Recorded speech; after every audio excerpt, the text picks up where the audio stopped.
not every one of these editorials is going to be TV related. Sometimes I'll just talk about whatever's on my mind this week, and right now, what's on my mind this week is the New York Knicks.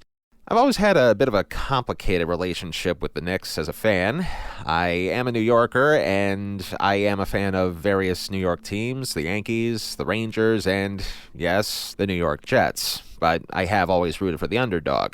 The Knicks, kinda touch and go, really. I'm by no means a Spike Lee level of fan, but once upon a time, I was more than just a casual fan. Loved the Patrick Ewing, John Starks, and Pat Riley years, although I always felt they got screwed over in the 94 finals against the Houston Rockets.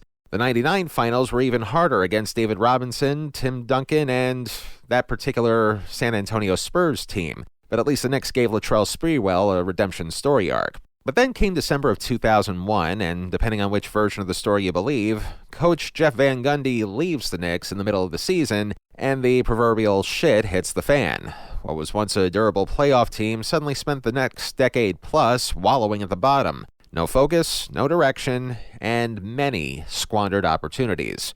Stephon Marbury? Good in his early days, but he failed to mesh with other younger players and also the Knicks management.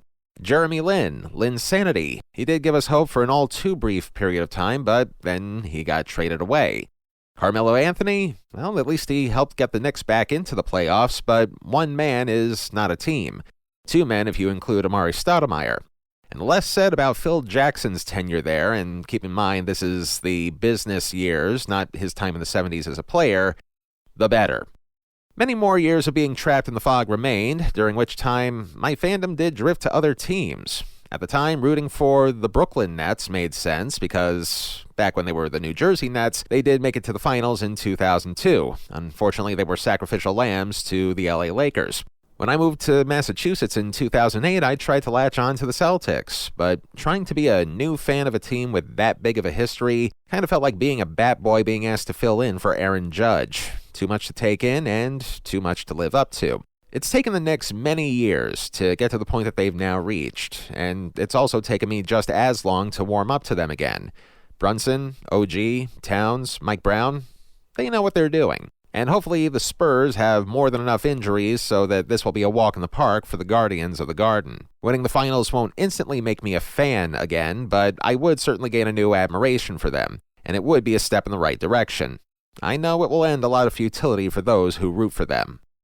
We think the New York Knicks will beat the San Antonio Spurs in 6 games.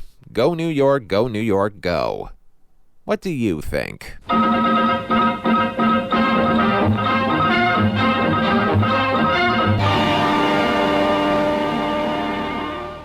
Comment on our socials at TelehellPodcast, or if you wish to make an audio reply, send a 2-minute MP3 or M4A clip to telehellpodcast@gmail.com. This has been a Telehell editorial.